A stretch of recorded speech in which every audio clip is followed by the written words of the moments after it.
ഏറെ സ്നേഹമുള്ള വിശ്വാസിനികളെ, സഹോദരി സഹോദരന്മാർ, അല്ലാഹു സുബ്ഹാനഹു തആലയുടെ കൽപ്പനാ നിർദ്ദേശങ്ങൾ ജീവിതത്തിൻ്റെ രഹസ്യ പരസ്യ മേഖലകളിലെല്ലാം അവനെ സൂക്ഷിച്ചുകൊണ്ട് ജീവിക്കണമേ എന്ന് സ്വന്തത്തെ മറക്കാതെ നിങ്ങൾ ഓരോരുത്തരെയും ഓർമ്മപ്പെടുത്തുകയാണ്, വസിയത്ത് ചെയ്യുകയാണ്. അല്ലാഹു സുബ്ഹാനഹു തആല നമുക്കേവർക്കും അത്തരത്തിലുള്ള മുത്തഖീങ്ങളായി ഈ ലോകത്തു നിന്ന് വിട പറയാൻ നമുക്കേവർക്കും തൗഫീഖ് നൽകി അനുഗ്രഹിക്കുമാറാകട്ടെ. ജാഹിലിയ കാലഘട്ടത്തിൽ പിറക്കമറ്റ ചെറിയ കുട്ടികളെ കൊന്നുകളയുക എന്നുള്ളത് ആ നാട്ടിലുണ്ടായിരുന്ന ചില അറബി ഗോത്രങ്ങളിൽ പതിവായിരുന്നു എന്നാണ്. അതിനുള്ള പ്രധാനമായ 2 കാരണങ്ങളാണ് പണ്ഡിതന്മാർ രേഖപ്പെടുത്തിയിട്ടുള്ളത്. ഒന്നാമത്തേത് ദാരിദ്ര്യം ഭയന്നുകൊണ്ടായിരുന്നു എന്നാണ്. മറ്റൊന്ന് അപമാന ഭയം കാരണമാണ്. ആ നാട്ടിൽ സ്ത്രീകളുടെ അവസ്ഥ വളരെ മോശമായിക്കൊണ്ട് വ്യഭിചാരം ഏതൊരാൾക്കും ചെയ്യാൻ പാകത്തിലുള്ള കർമ്മമായി ആ നാട്ടിൽ വ്യാപിച്ചിരുന്നു എന്നാണ്. ഈ ഒരു കർമ്മത്തിലേക്ക് എൻ്റെ മക്കളും എത്തിപ്പെടുമോ എന്ന് ഭയം കാരണത്താൽ ചെറുപ്പത്തിൽ തന്നെ അവർ ചെറിയ പെൺകുട്ടികളെ വധിച്ചു കളഞ്ഞിരുന്നു എന്നാണ്. ഇതാണ് ഒന്നാമത്തെ കാരണമെങ്കിൽ മറ്റൊരു കാരണം അത് ദാരിദ്ര്യ ഭയമായിരുന്നു. കാരണം വീട്ടിലേക്ക് സമ്പത്ത് കൊണ്ടുവന്നിരുന്നത് അത് പുരുഷന്മാരാണ്. വീട്ടിൽ നിന്ന് യുദ്ധത്തിന് പോകുന്നത് പുരുഷന്മാരാണ്. സ്ത്രീകൾക്ക് യുദ്ധത്തിൽ പങ്കെടുക്കാൻ പാടില്ല. സ്വാഭാവികമായും ആ യുദ്ധത്തിൽ നിന്ന് സമ്പത്ത് കൊണ്ടുവരുന്നത് പുരുഷനായതിനാൽ ഒരു പെൺകുട്ടിയാണ് ജനിച്ചതെങ്കിൽ വീട്ടിലേക്കുള്ള ഒരു സമ്പത്താണ് അവിടെ മുടങ്ങിപ്പോകുന്നത്. സ്വാഭാവികമായും ഒരു കുട്ടി ജനിക്കുമ്പോൾ ആ കുട്ടിയെ സംബന്ധിച്ചിടത്തോളം പെൺകുട്ടി ഒരു ശാപമായി. സമ്പത്ത് വീട്ടിലേക്ക് വരുന്നില്ല, അത് അവരെ ദാരിദ്ര്യത്തിലേക്ക് എത്തിക്കും എന്നിത്യാദി പല ചിന്തകളും അവരെ കൊണ്ടെത്തിച്ചത് ഈ പെൺകുട്ടി ജനിക്കുന്ന സമയം തന്നെ കൊന്നുകളയാം. ഇതായിരുന്നു അവരുടെ മനസ്സിലുണ്ടായിരുന്ന പല തന്ത്രങ്ങളും. ആ മക്കളെ അവർ കൊന്നുകളയുന്ന, ചെറുപ്പത്തിൽ അകാരണമായി കൊണ്ട് തന്നെ കൊന്നുകളയുന്ന ഒരവസ്ഥ ആ ജാഹിലിയ കാലഘട്ടത്തിൽ ഉണ്ടായിരുന്നു എന്നാണ്. എന്താണ് പ്രധാനപ്പെട്ട കാരണം?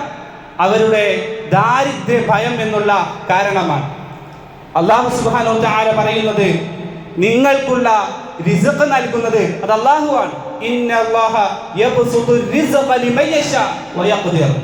അല്ലാഹു സുബ്ഹാനഹു തആലയാണ് നിങ്ങൾക്കുള്ള റിസ്ഖ് നൽകുന്നത്. അത് ചില ആളുകൾക്ക് അല്ലാഹു അത് വിശാലമായി നൽകും, ചില ആളുകൾക്ക് അല്ലാഹു സുബ്ഹാനഹു തആല അത് കുടുസാക്കി നൽകുമെന്നാൽ എല്ലാ ആളുകൾക്കും ഒരുപോലെയായിരുന്നു സമ്പത്തെങ്കിൽ ആളുകൾ പരസ്പരം അതിനെ കീഴ്പ്പെടുത്തിക്കൊണ്ട് മറ്റുള്ള ആളുകൾ അവരുടെ മേൽ അക്രമങ്ങൾ അത് അഴിച്ചുവിടുമായിരുന്നു എന്നാണ്. അതുകൊണ്ട് അല്ലാഹു സുബ്ഹാനഹു തആല യുക്തിമാനാണ്, ഹക്കീമാണ്. അതുകൊണ്ടാണ് അല്ലാഹു സുബ്ഹാനഹു തആല പല ആളുകൾക്കും വ്യത്യസ്ത രൂപത്തിലാണ് റിസ്ഖിനെ നൽകിയിട്ടുള്ളത്.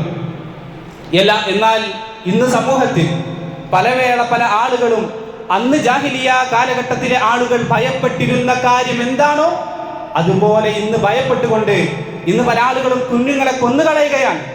എന്നാൽ ആ കുഞ്ഞുങ്ങൾ നമുക്കിന്ന് വേണ്ട എന്ന് പറയുകയാണ്. അതാണ് ഇന്ന് പലപ്പോഴും പല സർക്കാരുകളും കൊണ്ടുവന്നിട്ടുള്ള നയങ്ങൾ. ജനസംഖ്യ നിയന്ത്രണ ആസൂത്രണ പദ്ധതികളാണ്.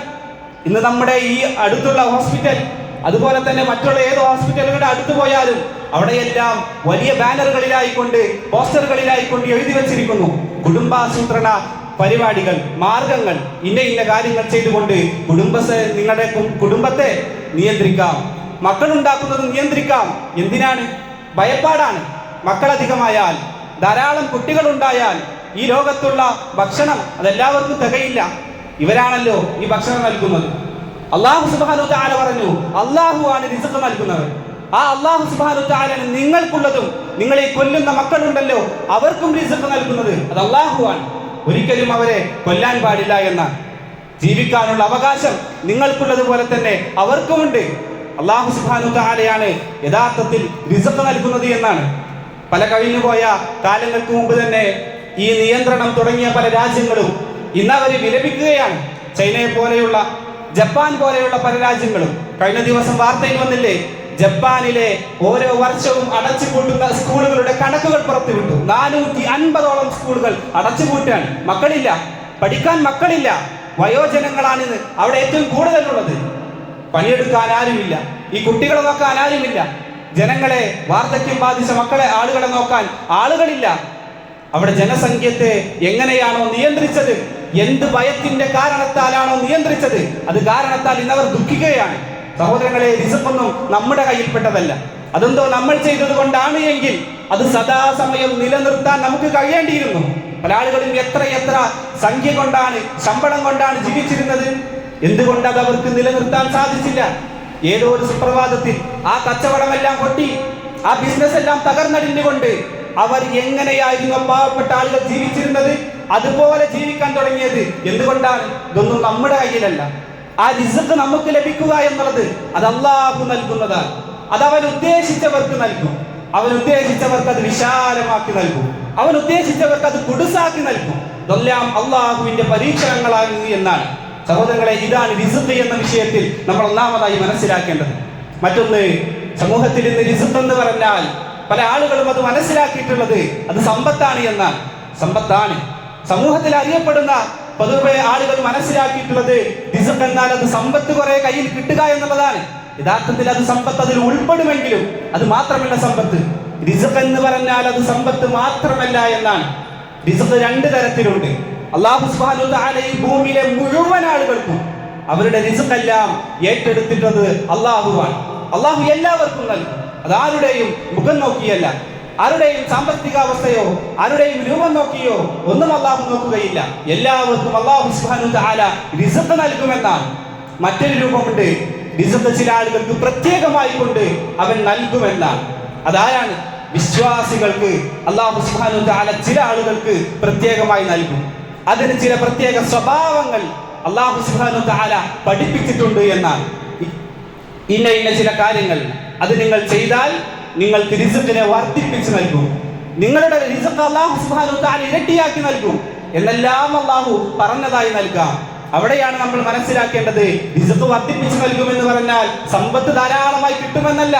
അതുകൊണ്ടാണ് ഒരിക്കൽ ഇബ്നു ഉസൈമീൻ റഹിമഹുള്ളയുടെ അടുക്കൽ വന്നുകൊണ്ട് ചില ആളുകൾ ചോദിക്കുന്നുണ്ട്, ഇന്ന സൂക്ഷ്മതയോട് കൂടി ജീവിക്കുന്ന മനുഷ്യർ, അള്ളാഹുവിനെ ഭയപ്പെട്ട് ജീവിക്കുന്ന വിശ്വാസികളാണല്ലോ, അവരൊക്കെ എപ്പോഴും പാവപ്പെട്ടവരായ ആളുകളാണ്, ഇന്നും ദാരിദ്ര്യത്തിലാണ് അവർ കഴിയുന്നത് എന്ന് പറഞ്ഞപ്പോൾ അള്ളാഹു പറഞ്ഞതാണല്ലോ, അള്ളാഹുവിനെ സൂക്ഷിച്ച് ജീവിക്കുന്ന ആളുകൾക്ക് അവൻ റിസ്ഖ് വർദ്ധിപ്പിച്ച് നൽകുമെന്ന്. എന്തുകൊണ്ട് ഇത് നൽകുന്നില്ല? ഇബ്നു ഉസൈമീൻ റഹിമഹുള്ള പറഞ്ഞതെന്താ? റിസ്ഖ് എന്നാൽ സാമ്പത്തികം മാത്രമല്ല. നിങ്ങൾക്ക് ലഭിക്കുന്ന വസ്ത്രമുണ്ടല്ലോ, നിങ്ങൾക്ക് ലഭിക്കുന്ന ഒരു നല്ല കൂട്ടുകാരനുണ്ടല്ലോ, നിങ്ങൾക്ക് ലഭിക്കുന്ന ഏറ്റവും നല്ല കുടുംബക്കാരനുണ്ടല്ലോ, നിങ്ങളുടെ ഏറ്റവും നല്ല അയൽവാസിയുണ്ടല്ലോ, ഇതെല്ലാം റിസ്ഖിൽപ്പെട്ടു എന്നാണ്. ഒരാളുടെ ജീവിതത്തിന് ആവശ്യമായ എല്ലാ കാര്യങ്ങളും, ഒരു ശുദ്ധമായ മാനസികാവസ്ഥ, സമാധാനം, അത് ലഭിക്കുന്ന റിസ്ഖാണ്. അത് വിശ്വാസികൾക്കാണ് ലഭിക്കപ്പെടുക എന്നാണ്. അല്ലാഹു സുബ്ഹാനഹു വ തആല വിവിധ മാർഗങ്ങളിലൂടെ ആ റിസ്ഖിനെ വിശ്വാസികൾക്ക് നൽകാമെന്ന് അല്ലാഹു സുബ്ഹാനഹു വ തആല വാഗ്ദാനം നൽകിയിട്ടുണ്ട് എന്നാണ്. ഒന്നാമത്തേത്, ഈമാനോടുകൂടി അമൽ സ്വാലിഹാത്തുകൾ നിർവഹിക്കുക എന്നാണ്. വിശ്വാസത്തോടുകൂടി ഈമാൻ ഉൾക്കൊണ്ടുകൊണ്ട് അമൽ സ്വാലിഹാത്തുകൾ നിങ്ങൾ ചെയ്താൽ, തഖ്വയോടുകൂടി നിലകൊണ്ടാൽ അല്ലാഹു സുബ്ഹാനഹു വ തആല നിങ്ങളുടെ റിസ്ഖിനെ വർദ്ധിപ്പിച്ച് നൽകും. സമ്പത്ത് ഒരുപക്ഷെ നൽകാം, നിങ്ങൾക്ക് നല്ല മാനസികാവസ്ഥ നൽകാം. അല്ലാഹു സുബ്ഹാനഹു വ തആലയുടെ വാഗ്ദാനമാണ്. ഫല്ലദീന ആമനു വഅമിലുസ് സാലിഹാത്ത്, ആരാണോ വിശ്വസിക്കുകയും സൽക്കർമ്മങ്ങൾ ചെയ്യുന്നത്, ലഹും മഗ്ഫിറത്തുൻ, അവർക്ക് അല്ലാഹു പുറത്തു നൽകും, വരിസ്ഖുൻ കരീം, അല്ലാഹുവിൽ നിന്നുള്ള മാന്യമായ റിസ്ഖ് അവർക്ക് നൽകപ്പെടുമെന്നാണ്. സഹോദരങ്ങളെ, അല്ലാഹു സുബ്ഹാനഹു വ തആലയെ സൂക്ഷിച്ച് ജീവിച്ചാൽ, അല്ലാഹ് പറഞ്ഞ കാര്യങ്ങൾ അതാണ് എനിക്ക് ഏറ്റവും വലുത്. അല്ലാഹ് പറഞ്ഞതുപോലെ ഈമാനിൽ ഉൾക്കൊണ്ടുകൊണ്ട് ഏറ്റവും നല്ല സൽക്കർമ്മങ്ങൾ ചെയ്ത് ജീവിക്കാൻ ഒരാൾ തീരുമാനിച്ചാൽ അല്ലാഹുവിന്റെ സംരക്ഷണത്തിലാണ്. അല്ലാഹ് അയാൾക്ക് റിസ്ഖ് നൽകിക്കൊണ്ടേയിരിക്കും. അല്ലാഹു സുബ്ഹാനഹു വ തആലയുടെ വാഗ്ദാനമാണ് പറഞ്ഞിരിക്കുന്നത്. മാത്രമല്ല, വമൻ യത്തഖില്ലാഹ്, ആരെങ്കിലും അല്ലാഹുവിനെ സൂക്ഷിച്ച് ജീവിച്ചാൽ യജ്അൽ ലഹു മഖ്റജ, അല്ലാഹു സുബ്ഹാനഹു വ തആല അവന് ഒരു തുറവി നൽകുമെന്നാണ്. അവന് ആവശ്യമായ റിസ്ഖ് അല്ലാഹു സുബ്ഹാനഹു വ തആല നൽകും. വയർസുഖുഹു മിൻ ഹൈതു ലാ യഹ്തസിബ്, അവൻ ഉദ്ദേശിക്കാത്ത മാർഗത്തിലെല്ലാം അവന് നൽകുമെന്നാണ്. അവനറിയില്ല, അവന് അല്ലാഹുവിനെ സൂക്ഷിച്ച് ജീവിക്കുന്നുണ്ടാവുള്ളൂ. അള്ളാഹ് അവൻ കരുതാത്ത രൂപത്തിൽ എങ്ങനെയാണ് ഇത് വന്നെന്ന് പോലും കിട്ടിയ ശേഷമായിരിക്കും അവൻ ചിന്തിക്കുക. അതാണ് അള്ളാഹു സുബ്ഹാനഹു വ തആല സൂക്ഷിച്ചാൽ. ഈ അടുത്ത് ഈജിപ്തിലുള്ള ഒരു ശൈഖിന്റെ ക്ലാസ്സിൽ അദ്ദേഹം പറയുന്ന ഒരു മനുഷ്യന്റെ അനുഭവമുണ്ട്. ഒരു മൊറോക്കൻ യുവാവ്, അദ്ദേഹം ജീവിക്കുന്നത് അമേരിക്കയിലാണ്. അമേരിക്കയിൽ അള്ളാഹുവിനെ സൂക്ഷിച്ചുകൊണ്ട് ആ ആളുകൾക്കിടയിലെല്ലാം വളരെ തിന്മകൾ നിറഞ്ഞ ആ നാട്ടിൽ അദ്ദേഹം ജീവിക്കുന്നത് അള്ളാഹിനെ സൂക്ഷിച്ചിട്ടാണ്. അദ്ദേഹം നടക്കുമ്പോഴെല്ലാം അബ്ദുൽ ബസർ, കണ്ണിനെ സൂക്ഷിച്ച് കണ്ണിനെ താഴ്ത്തിക്കൊണ്ടാണ് അദ്ദേഹം നടക്കാറുള്ളത് എന്നാണ്. ഒരിക്കലൊരു ബിൽഡിങ്ങിന്റെ ഉയർന്ന നിലയിലേക്ക് പോകാൻ ലിഫ്റ്റിൽ കയറി എന്നാൽ നാട്ടിൽ ആ ലിഫ്റ്റിൽ ധാരാളം ആളുകളുണ്ട്. ഈ കൂട്ടത്തിൽ എല്ലാവരും മുകളിലേക്ക് പോയപ്പോൾ അങ്ങനെ ആ നിലയിൽ നിന്ന് എല്ലാവരും ഇറങ്ങി, ഇദ്ദേഹം മാത്രം ലിഫ്റ്റിൽ ബാക്കിയായി എന്നാൽ ആ നിലയിലുള്ള മറ്റൊരു സുന്ദരിയായ സ്ത്രീ, അല്പ വസ്ത്രയായ ആ സ്ത്രീ ആ ലിഫ്റ്റിലേക്ക് കയറി എന്നാൽ അവൾ കോടീശ്വരിയാണ്, സമ്പന്നയായ സ്ത്രീയാണ്. ആ സ്ത്രീ അതിലേക്ക് കയറുമ്പോൾ അവൾക്ക് പ്രത്യേകമായ ഒരു ഭയമുണ്ട്. ഒറ്റക്കാണ്, ഒരു അന്യ പുരുഷന്റെ കൂടെയാണ് എന്നവൾ ഭയപ്പെട്ടു എന്നാൽ അങ്ങനെ അതിലേക്ക് കയറിയപ്പോൾ ആ സമയത്താണ് അവൾ ശ്രദ്ധിക്കുന്നത്, കയറിയത് മുതൽ ഇറങ്ങിയത് വരെ ആ മനുഷ്യൻ എൻ്റെ മുഖത്ത് പോലും എവിടെ പോലും അദ്ദേഹം നോക്കിയിട്ടില്ല, അയാൾ താഴേക്ക് മാത്രമാണ് നോക്കിയിട്ടുള്ളത് എന്നാൽ ആ മനുഷ്യന്, ആ സ്ത്രീക്ക് വല്ലാത്ത അത്ഭുതമായി.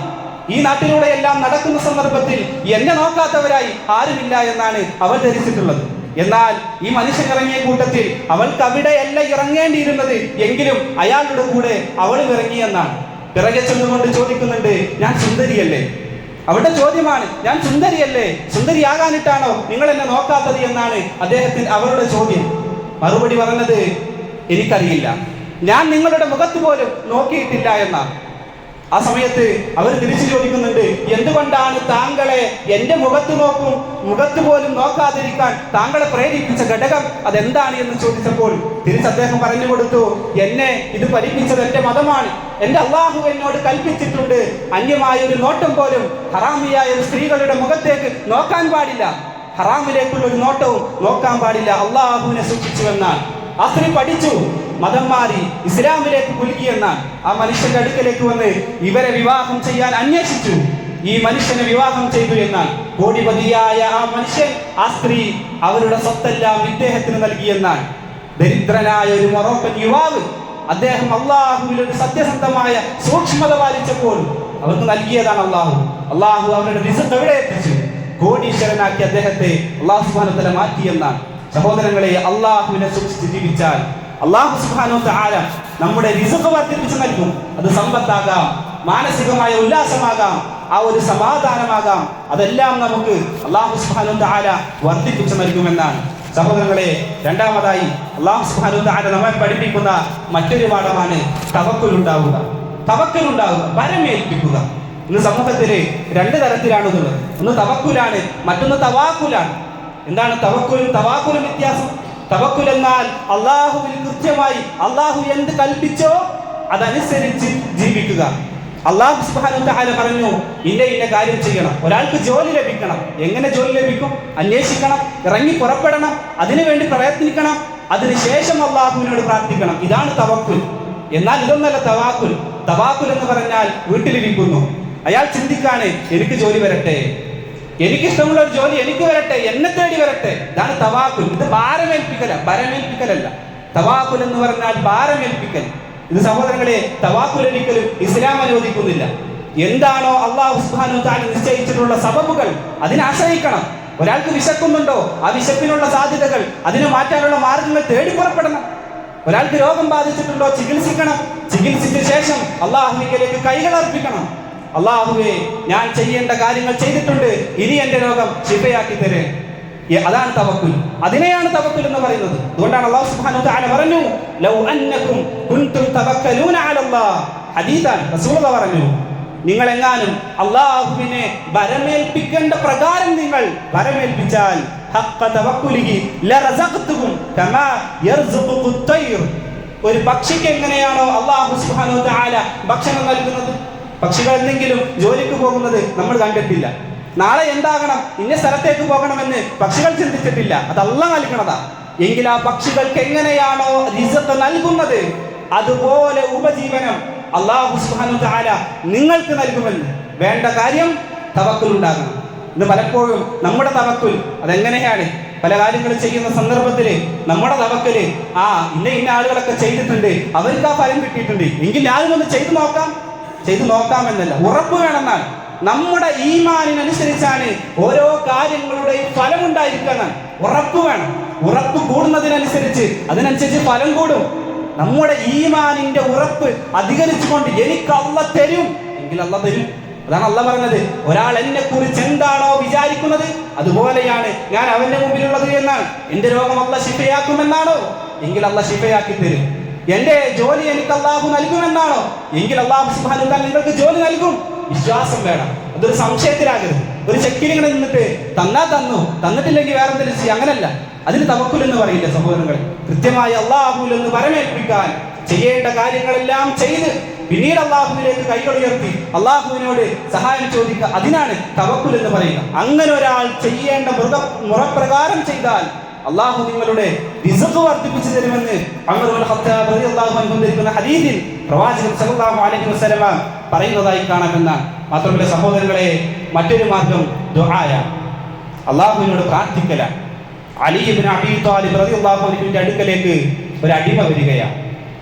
അടിമക്ക് തന്റെ അടിമത്തത്തിൽ നിന്ന് മോചിതനാവാൻ ആഗ്രഹമുണ്ട്. ഒരടിമ അടിമത്തത്തിൽ നിന്ന് മോചിതനാകണമെങ്കിൽ മറ്റൊരാൾ അദ്ദേഹത്തിന് പണം നൽകി, അദ്ദേഹത്തിന്റെ യജമാനന് പണം നൽകി അയാളെ മോചിപ്പിക്കണമെന്നാണ്. വലിയ സംഖ്യയാണ്, ഇസ്ലാമിൽ വളരെ കൂലിയുള്ള ഒരു കാര്യമാണ്.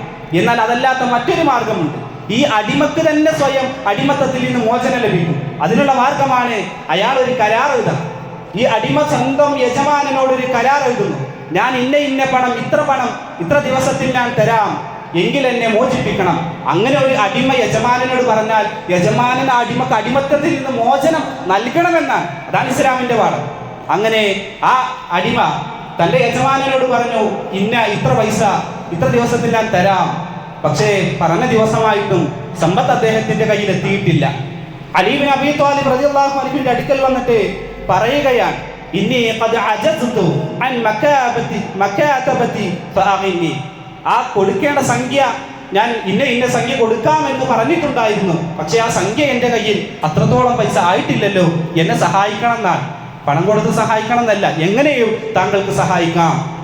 അലി ഇബ്നു അബീ ത്വാലിബ് റളിയല്ലാഹു അൻഹു അദ്ദേഹം മറുപടി നൽകുന്നത്, അലാ ഉഅല്ലിമക കലിമാതി, ഞാൻ നിങ്ങൾക്ക് ഒരു വാചകം പഠിപ്പിച്ചു തരാം. പ്രവാചകൻ സല്ലല്ലാഹു അലൈഹി വസല്ലമ പഠിപ്പിച്ചു തന്ന ഒരു വാചകം, ഒരു ദുആ ഞാൻ താങ്കൾക്ക് പഠിപ്പിച്ചു തരട്ടെയോ?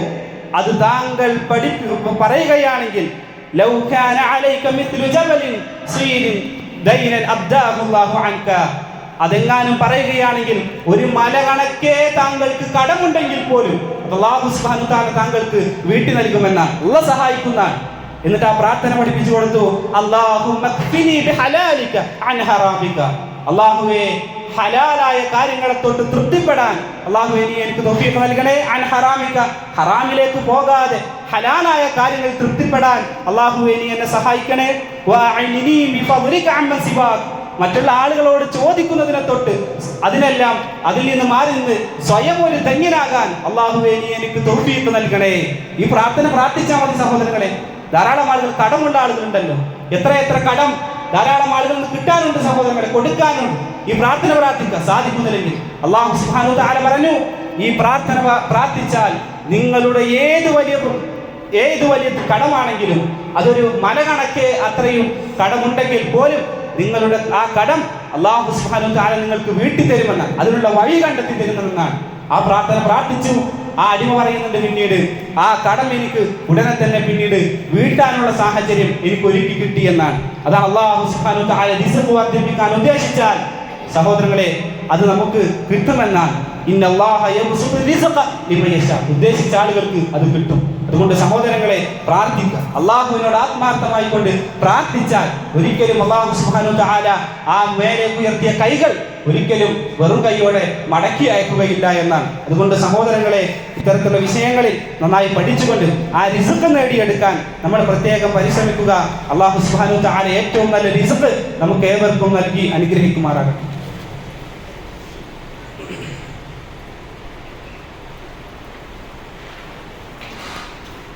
الحمد لله رب العالمين والعاقبة للمتقين ولا عدوان إلا على الظالمين അള്ളാഹുവിനെ സൂക്ഷിച്ചുകൊണ്ട് ജീവിക്കണമേ എന്ന് ഒരിക്കൽ കൂടി ഓർമ്മപ്പെടുത്തുകയാണ്, വസിയത്ത് ചെയ്യുകയാണ്.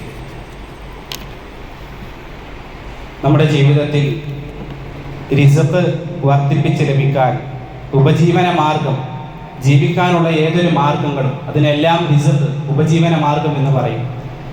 അത് നേടിയെടുക്കാൻ ഉള്ള മാർഗങ്ങളാണ് നമ്മൾ പറഞ്ഞു വന്നത്. ഒന്നാമതായി വിശ്വാസി സ്വീകരിച്ചുകൊണ്ട് സൽക്കർമ്മങ്ങളിൽ മുന്നേറിയാൽ അയാൾക്ക് റിസ്ഖ് ലഭിക്കുമെന്നാണ്. രണ്ടാമത്തേത് തവക്കുലുണ്ടായാൽ, അള്ളാഹു നന്നായി പരമേൽപ്പിച്ചുകൊണ്ട് കാര്യങ്ങൾ ചെയ്താൽ അയാൾക്ക് റിസ്ഖ് ലഭിക്കുമെന്നാണ്. മൂന്നാമത്തേത് ദുആ അള്ളാഹുവിനോട് ആത്മാർത്ഥമായി ചെയ്താൽ, പ്രാർത്ഥിച്ചാൽ അള്ളാഹു സുബ്ഹാനഹു തആല നൽകുമെന്നാണ്. മറ്റൊരു മാർഗം ഇസ്തിഗ്ഫാറുകളും ദിക്റുകളും വർദ്ധിപ്പിക്കുക എന്നാണ്. അള്ളാഹു സുബ്ഹാനഹു തആല സൂറത്ത് നൂഹിന്റെ 10 മുതൽ 12 വരെയുള്ള വചനങ്ങളിലൂടെ അള്ളാഹു സുബ്ഹാനഹു തആല പറഞ്ഞു, ഫഖുൽ തസ്തഗ്ഫിറൂ റബ്ബക്കും ഇന്നഹു കാന ഗഫാറ. തീർച്ചയായും നിങ്ങൾ അള്ളാഹുവിനോട് ഇസ്തിഗ്ഫാർ ചെയ്യും. അള്ളാഹു സുബ്ഹാനഹു തആലയോട് നിങ്ങൾ ഇസ്തിഗ്ഫാർ തേടിയാൽ അവൻ ഗഫാറാണ്, നിങ്ങളുടെ പാപങ്ങളെല്ലാം അവൻ പൊറുത്തു തരും. യുർസിലിസ് സമാഅ അലൈക്കും മിദ്റാറ, അവൻ ആ മേഘക്കീറിൽ നിന്നും മഴ നിങ്ങൾക്ക് വർഷിപ്പിച്ചു തരും. വയുംദിദുകും ബിഅംവാൽ, നിങ്ങളുടെ സമ്പത്ത് അത് നിങ്ങൾക്ക് വർദ്ധിപ്പിച്ചു തരും. വബനീൻ, മക്കളെ വർദ്ധിപ്പിച്ചു നൽകും. വയജ്അൽ ലക്കും ജന്നാത്ത്, നിങ്ങൾക്ക് തോട്ടങ്ങൾ അല്ലാഹു സുബ്ഹാനഹു വ തആല നൽകുമെന്നാണ്. വയജ്അൽ ലക്കും അൻഹാർ, നദികളെയും അല്ലാഹു സുബ്ഹാനഹു വ തആല നിങ്ങൾക്ക് നൽകുമെന്നാണ്. സഹോദരങ്ങളെ, ഒരു ഇസ്തിഗ്ഫാർ കൊണ്ടുള്ള നേട്ടങ്ങളാണ്. ആ ഇസ്തിഗ്ഫാർ നേടിയാൽ, ആ ഇസ്തിഗ്ഫാർ നമ്മുടെ ജീവിതത്തിൽ അത് സദാ ഉണ്ടായാൽ റിസ്ഖ് വർദ്ധിപ്പിക്കുമെന്നാൽ, ആകാശത്തിൽ നിന്ന് മഴ വർഷിപ്പിച്ചു മക്കളെ നൽകുമെന്നാണ്, തോട്ടങ്ങൾ നൽകുമെന്നാണ്, സമ്പത്ത് നൽകുമെന്നാണ്. സഹോദരങ്ങളെ, ഇതെല്ലാം ഉപജീവന മാർഗമാണെങ്കിൽ, റിസ്ഖിൽപ്പെട്ടതാണെങ്കിൽ അതിനുള്ള മാർഗമാണ് ഇസ്തിഗ്ഫാർ വർദ്ധിപ്പിക്കുക, സദാ ഇസ്തിഗ്ഫാർ വർദ്ധിപ്പിക്കുക. ശൈഖുൽ ഇസ്ലാം ഇബ്നു തൈമിയ്യ റഹിമഹുല്ലാഹ്, അദ്ദേഹത്തിന്റെ ജീവിതത്തിൽ കാണാം, അദ്ദേഹം എന്തെങ്കിലും ചില ഫത്വകളൊക്കെ ആലോചിച്ച് അദ്ദേഹത്തിന് കിട്ടൂല. ചില സമയത്ത് അദ്ദേഹത്തിന് അത് എന്താണ് അതിന്റെ ഉത്തരം ആളുകൾക്ക് പറഞ്ഞു കൊടുക്കണം. പക്ഷെ അദ്ദേഹത്തിന് അത് കിട്ടാതായാൽ അദ്ദേഹം ചെയ്യുന്ന ഒരു മാർഗമാണ് ഇസ്തിഗ്ഫാർ വർദ്ധിപ്പിക്കുന്ന. ഇസ്തിഗ്ഫാർ ചൊല്ലിക്കൊണ്ടേയിരിക്കും. ചൊല്ലി അവസാനം അദ്ദേഹത്തിന് അത് മനസ്സിലേക്ക് അല്ലാഹു സുബ്ഹാനഹു വ തആല തോന്നിപ്പിച്ചു കൊടുക്കുന്ന അതാണ് ഇസ്തിഗ്ഫാറിന്റെ പ്രത്യേകത. ഉമർ ഇബ്നു ഖത്താബ് റളിയല്ലാഹു അൻഹുവിന്റെ കാലഘട്ടത്തിലാണ് വല്ലാതെ വരൾച്ച ഉണ്ടായി, മഴ പെയ്യുന്നില്ല. ആകാശത്ത് നിന്ന് മഴ വരാത്ത സമയത്ത് മഴയ്ക്ക് വേണ്ടിയിട്ടുള്ള നമസ്കാരം ഉണ്ടായി എന്നാണ്. അതൊരു ഉമർ റളിയല്ലാഹു അൻഹു അല്ലാഹുവിനോട് കൈകൾ ഉയർത്തി, കക്ഷങ്ങൾക്കാണ് ആ കൈകൾ ഉയർത്തിക്കൊണ്ട് അല്ലാഹുവിനോട് പ്രാർത്ഥിച്ചതാണ്. ആ പ്രാർത്ഥനയിൽ ഇസ്തിഗ്ഫാർ അല്ലാതെ മറ്റൊരു പ്രാർത്ഥന ഇല്ല എന്നാണ്. അല്ലാഹ് എനിക്ക് മഴ കൊണ്ടാന്നല്ല പ്രാർത്ഥന, മഴ കിട്ടിയില്ലെങ്കിൽ എന്താ പ്രാർത്ഥിക്കുക? അല്ലാഹുവിനെ എനിക്ക് മഴ അത് ഇറക്കി തരണേന്നല്ലേ. എങ്കിൽ സഹോദരങ്ങളെ, അതല്ല പ്രാർത്ഥിച്ചത്. ഉമർ ഇബ്നു ഖത്താബ് റളിയല്ലാഹു അൻഹു പ്രാർത്ഥിച്ചത്, അല്ലാഹുവേ ഞങ്ങളുടെ പാപങ്ങൾ പൊറുക്കണേ, ഞങ്ങളുടെ പാപങ്ങൾ പൊറുക്കണേ. ഓരോ പാപങ്ങളും എടുത്തെടുത്ത് അദ്ദേഹം ഇസ്തിഗ്ഫാർ തേടി എന്നാണ്. ഒരു പ്രാർത്ഥന പോലും മഴ ലഭിക്കണേ എന്നുള്ള പ്രാർത്ഥന ഒരു ലഫ്ദിൽ കാണാൻ പറ്റില്ല. എന്തേ കാരണം?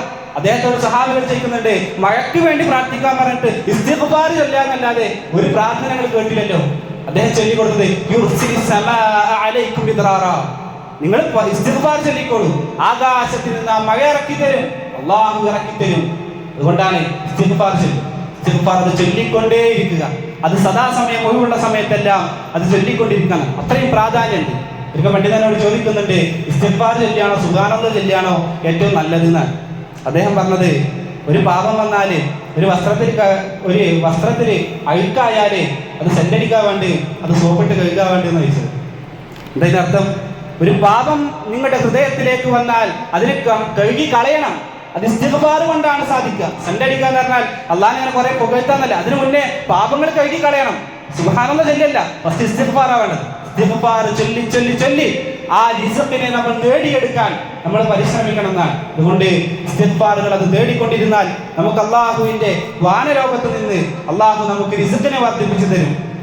അള്ളാഹു സുബ്ഹാനഹു വ തആല യുദ്ധമുഖത്തേക്ക് എത്തുമ്പോൾ സഹാബികൾക്ക് റസൂലുള്ളാഹി സ്വല്ലല്ലാഹു അലൈഹി വസല്ലമക്ക് ആയത്തിറക്കി കൊടുക്കുന്നത് എന്താ? ഒരു യുദ്ധമുഖത്തേക്ക് എത്തുന്ന സന്ദർഭത്തില് അവിടെ എന്താ വേണ്ടത്? കൈകളും കാലും ഉപയോഗിച്ച് യുദ്ധം ചെയ്യാം, ഇതാണ് അവിടെ ഉള്ളത്. പക്ഷെ അല്ലാഹു സുബ്ഹാനഹു വ തആല എന്താ പറയുന്നത്? യാ അയ്യുഹല്ലദീന ആമനൂ ഇദാ ലഖീതും ഫിഅതൻ ഫത്ബുതു, നിങ്ങൾ യുദ്ധമുഖത്തേക്ക് യുദ്ധം ചെയ്യാൻ എത്തിയാൽ ഫദ്കുറുല്ലാഹ കസീറ, നിങ്ങൾ അല്ലാഹനെ ഓർക്കണം എന്നാണ്. അല്ലാഹനെ ഓർക്കണം. അള്ളാനെ ഓർക്കണം എന്നാണ്. അള്ളാനെ ഓർത്താൽ അള്ളാന്റെ സഹായം ഉണ്ടാവും. അവിടെ എത്ര നമ്മൾക്ക് കൈ കരുത്തുണ്ട്, കുറെ വാളുകളുണ്ട്, ഒന്നും ഉണ്ടായിട്ട് കാര്യമില്ല സഹോദരങ്ങളെ. യർമൂക്ക് യുദ്ധത്തിൽ പേർഷ്യയിൽ നിന്നും റഷ്യയിൽ റോമയിൽ നിന്നുമെല്ലാം 3 ലക്ഷത്തോളം ആളുകളാണ് അവിടേക്ക് യുദ്ധം. ഈ മുസ്ലിം പക്ഷത്തുള്ളത് വളരെ ന്യൂനപക്ഷം ആളുകളെ മുസ്ലിം പക്ഷത്തുള്ളൂ. എന്നിട്ടും എന്തുകൊണ്ട് മുസ്ലിം പക്ഷം വിജയിച്ച സഹോദരങ്ങളെ? അവിടെയാണ് ഈ ആയത്ത് ഓതിനാൽ, ഈ ആയത്ത് ഓതിക്കൊണ്ട് ആ യുദ്ധത്തിനുള്ള തലവൻ സഹാബി അവിടെ ഈ ആയത്ത് ഓതിക്കൊണ്ട് നിങ്ങളുടെ ഇസ്തിഗ്ഫാർ വർദ്ധിപ്പിക്കാൻ, ദിക്ർ വർദ്ധിപ്പിക്കാനാണ് അവിടെ ആ ഒരു തലവൻ അവരോട് ആവശ്യപ്പെട്ടതെന്നാണ്. അതുകൊണ്ട് സഹോദരങ്ങളെ, ഏതൊരു റിസ്ക്കും അള്ളാഹുവിൽ നിന്ന് ഇറക്കപ്പെടണമെങ്കിൽ അതിലുള്ള പ്രധാനമായ മാർഗമാണ് ഇസ്തിഗ്ഫാർ ചൊല്ലുക, ദിക്ർ ചൊല്ലുക, അള്ളാഹുവിനെ ഓർക്കുക എന്നുള്ളത്. നമുക്ക് അത് അള്ളാഹു സുബ്ഹാനഹു വ തആല റിസ്ക് വർദ്ധിപ്പിച്ചു തരാൻ നമുക്ക് കാരണമാകുമെന്നാണ്. അതുപോലെ തന്നെ ധാരാളം കാര്യങ്ങളുണ്ട്. ഇതിൽ അവസാനമായി സൂചിപ്പിക്കുന്നത് അവസാനം കുടുംബബന്ധം ചേർക്കലാണ്. നമ്മളേറെ കേട്ടിട്ടുള്ള ഹദീസാണ്, ഒരാളുടെ റിസ്കിൽ വിശാലത ലഭിക്കാൻ അവൻ ആഗ്രഹിക്കുന്നുണ്ടെങ്കിൽ, അവന്റെ ആയുസ് വർദ്ധിക്കാൻ അവൻ ആഗ്രഹിക്കുന്നുണ്ടെങ്കിൽ അവൻ കുടുംബബന്ധം ചേർത്തോളട്ടെ എന്നാണ്. കുടുംബബന്ധം ചേർക്കുക. ഇടയ്ക്കൊക്കെ കുടുംബത്തിൽ പോയി സന്ദർശിക്കുക. ഏറ്റവും അടുത്ത പല കുടുംബങ്ങളുണ്ടാകും, മക്കളുണ്ടാകും, വെല്ലിപ്പയുണ്ടാകും, അതുപോലെ തന്നെ സഹോദരങ്ങളുണ്ടാകും, അവരുടെ മക്കളുണ്ടാകും. ഇവരുടെയൊക്കെ വീട്ടിലേക്ക് പോകുക. ഇതൊക്കെ സന്ദർശനാണ്, വെറുതെ പോകല്ല. ഇതിന്റെ കാര്യം ഉണ്ടാകുമ്പോൾ പോകുക എന്നുള്ളതല്ല. അതിലുപരി ഈ ഒരു ഉദ്ദേശത്തോടു കൂടി പോയാൽ നേരത്തെ പറഞ്ഞ തവക്കുൽ, സഹോദരന്റെ തവക്കുൽ വേണം. ഈ ഒരു ഹദീസിൽ അല്ലാഹു സുബ്ഹാനഹു വ തആല ഓർമ്മപ്പെടുത്തിയിട്ടുണ്ടെങ്കിൽ ആ തവക്കുൽ വേണം. ആ ഒരു തവക്കുൽ ഉണ്ടെങ്കിൽ സഹോദരങ്ങളെ, ഇതിൽ എന്തൊക്കെ പറഞ്ഞിട്ടുണ്ടോ ആയുസ് നമുക്ക് വർദ്ധിപ്പിച്ചു കിട്ടും, ആ റിസ്ക് അല്ലാഹു നൽകും. അതുകൊണ്ട് സഹോദരങ്ങളെ, കുടുംബ ബന്ധങ്ങൾ അത് ചേർത്ത് കൊള്ളുക. സദാസമയം ഏതെങ്കിലും ഒരു അവസരം കിട്ടിയാൽ, പ്രത്യേകിച്ച് ഒരു കല്യാണമൊക്കെ ഉണ്ടാകും, എന്തെങ്കിലും പറഞ്ഞ് ഒഴിയാനല്ല നോക്കേണ്ടത്, പരമാവധി അവിടേക്ക് പോകാനാണ് നോക്കേണ്ടത്. ബാക്കിയുള്ള കാര്യങ്ങളൊക്കെ മാറ്റിവെക്കുക. എന്നിട്ട് ഇവിടേക്കാണ് കൂടുതലായിട്ട് നമ്മൾ ശ്രദ്ധ കൊടുക്കേണ്ടത്. അതുകൊണ്ട് സഹോദരങ്ങളെ, ഇതൊക്കെ നമ്മുടെ റിസ്ക് അത് വർദ്ധിപ്പിക്കാനായിക്കൊണ്ട് അല്ലാഹു സുബ്ഹാനഹു വ തആല നമുക്ക് പഠിപ്പിച്ചു നൽകിയ മാർഗങ്ങളാണ്. ധാരാളം ഇനിയും ഹദീസുകളുടെയും ഖുർആന്റെയും വെളിച്ചത്തിൽ നമുക്ക് കാണാൻ സാധിക്കും. ഇൻഷാ അല്ലാഹ് മറ്റൊരു സന്ദർഭത്തിൽ ഇതിന്റെ ബാക്കി കാര്യങ്ങൾ നമുക്ക് സൂചിപ്പിക്കാം. അല്ലാഹു സുബ്ഹാനഹു വ തആല കൃത്യമായിക്കൊണ്ട് ഇത്തരം കാര്യങ്ങൾ പഠിക്കുവാൻ, അതെല്ലാം പ്രയോജനപ്പെടുത്തുവാനും നമുക്ക് ഏവർക്കും തൗഫീഖ് നൽകി അനുഗ്രഹിക്കുമാറാകട്ടെ. اللهم اغفر للمؤمنين والمؤمنات والمسلمين والمسلمات. اللهم اغفر للمؤمنين والمؤمنات. اللهم اغفر للمؤمنين والمؤمنات والمسلمين والمسلمات. اللهم ربنا اصرف عنا عذاب جهنم إن عذابها كان غراما إنها ساءت مستقرا ومقاما. اللهم ربنا آتنا في الدنيا حسنة وفي الآخرة حسنة وقنا عذاب النار. اللهم ربنا تقبل منا إنك أنت السميع العليم وتب علينا إنك أنت التواب الرحيم واغفر لنا يا غافر المجرمين والحمد لله رب العالمين.